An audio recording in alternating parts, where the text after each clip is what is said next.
আমাদের যেহেতু সিলেট মহানগরের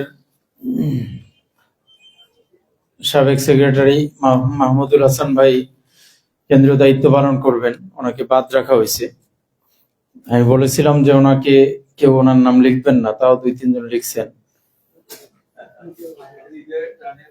তো যাই হোক, আপনাদের মতামত থেকে মোটামুটি আমরা যে চিন্তা করছি মোটামুটি কাছাকাছি, তবে একটু অর্থে আপনাদের চিন্তার বাইরে একটু পরিবর্তন আনতে হবে আর কি। এবং আমি ইতিমধ্যেই আমাদের মোহতারাম মহাসচিবের সাথে কথা বলেছি আজকে। তো উনি যা নির্দেশনা দিয়েছেন এবং বাকি অন্যান্য সবকিছু মিলিয়ে এই সিদ্ধান্তে উপনীত হয়েছে। আশা করি ইনশাআল্লাহ আপনারা এই অনুযায়ী নতুনভাবে জেলা এবং মহানগরকে সাজাবেন। হয়তো আমরা যাদের নাম ঘোষণা করব তারা অন্য জায়গা থেকে আমদানি করা হয়েছে, বিষয়টা এরকম না, আমাদের এর মধ্য থেকেই তো নাকি। কিন্তু আমরা চাই যে আগামী সেশনটা হবে নতুন, মানুষ পুরাতন, কিন্তু সেশন কি হবে?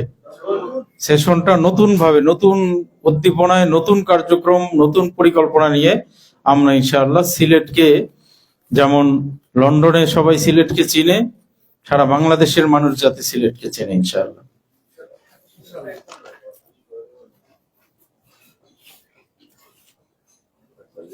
সিলেট মহানগর আর জেলা, প্রথমে জেলাই ঘোষণা করি নাকি। সিলেট জেলার 2027-28 সেশনের ইসলামী আন্দোলন বাংলাদেশের সভাপতি হিসেবে মনোনীত হয়েছেন মুফতি সাইদ আহমদ। চলে আসেন এদিকে। আর সেক্রেটারি হিসেবে মনোনীত হয়েছেন মুফতি আবু তাহের মেজবা। কোথায় আসেন? কিছু দুর্বলতা আছে, সবাই দোয়া করেন যাতে এগুলো কেটে যায়। সিলেট মহানগর শাখার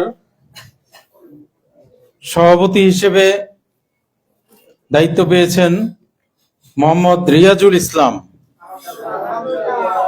যাকে ডাক্তার হিসেবে চিনেন আর কি সবাই। আর সেক্রেটারি হিসেবে দায়িত্ব পেয়েছেন হাফেজ মাওলানা ইমাদ উদ্দিন। কোথায়? ওই দেখি না তো। জেলার দায়িত্বশীলরা ওনাকে বিদায় দিয়েন, জেলা থেকে বিদায় হয়ে মহানগরে। ঠিক আছে ইনশাআল্লাহ। আমরা চাই এই জেলা মহানগর নতুন করে সাজবে ইনশাআল্লাহ আগামী সেশনের জন্য। আসেন।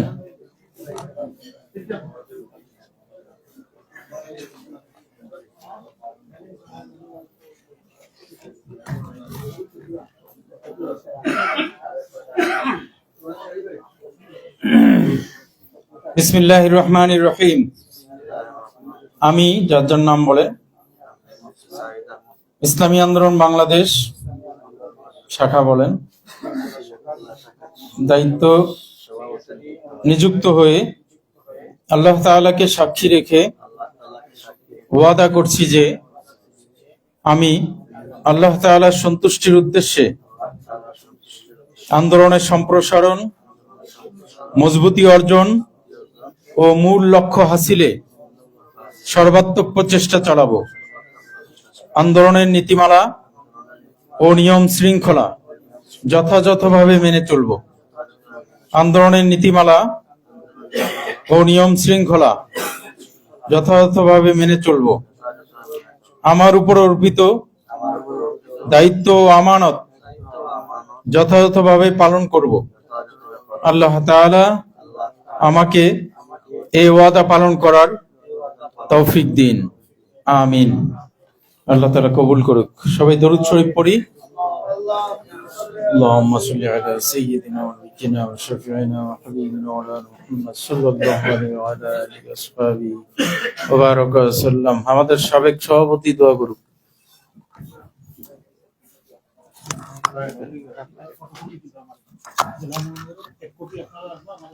আলহামদুলিল্লাহ আলহামদুলিল্লাহ রাব্বিল আলামিন আসসালাতু ওয়াসসালামু আলা সাইয়্যিদিল মুরসালিন ওয়া আলা আলিহি ওয়া সাহবিহি আজমাইন রব্বানা যালামনা আনফুসানা ওয়া ইল্লাম তাগফির লানা ওয়া তারহামনা লানাকুনান্না মিনাল খাসিরিন রব্বানা লা তুযিগ কুলুবানা বা'দা ইয হাদাইতানা ওয়া হাব লানা মিন লাদুনকা রাহমা ইন্নাকা আনতাল ওয়াহ্হাব ইয়া মুকাল্লিবাল কুলুব সাব্বিত কলবি আলা দীনিক রব্বির হামহুমা কামা রাব্বায়ানি সাগীরা। আয় আল্লাহ মেহেরবানি করে আপনার এই মেহনতকে কবুল করুন। আয় আল্লাহ, আয় আল্লাহ, ইসলামী আন্দোলনের যে মহানগর এবং জেলা কমিটি যে নতুন কমিটি হয়েছে তাদেরকে সহিভাবে কাজ করার তৌফিক দান করুন। আয় আল্লাহ, আপনি আমাদের সহিভাবে দিনের কাজ করার তৌফিক দান করুন। আয় আল্লাহ, যেভাবে কাজ করলে, যেভাবে কথা হইলে দিনের ফায়দা হইব, সংগঠন ফায়দা হইব, ওভাবে কাজ করার ওভাবে কথা হওয়ার তৌফিক দান করুন। আর যে কাজের মাধ্যমে, যে কথার মাধ্যমে দিনের হতে হইব, সংগঠন হতে হইব, এইরকম কাজ আর কথা তুলে আপনি আমরা হেফাজত করুন। আল্লাহ রসুলের পাক সাল্লাল্লাহু আলাইহি ওয়াসাল্লাম দরবার হাজারো দুরূদ সালাম পৌঁছে দিলে রসুলের পাক সাল্লাল্লাহু আলাইহি ওয়াসাল্লাম খাতির আমরা দ্বারে কবুল ফুরকা সাল্লাল্লাহু তাআলা আলা খায়রি খালকি মুহাম্মদ ওয়া আলা আলিহি ওয়া সাহবিহি আজমাইন বিরহমাতিকা।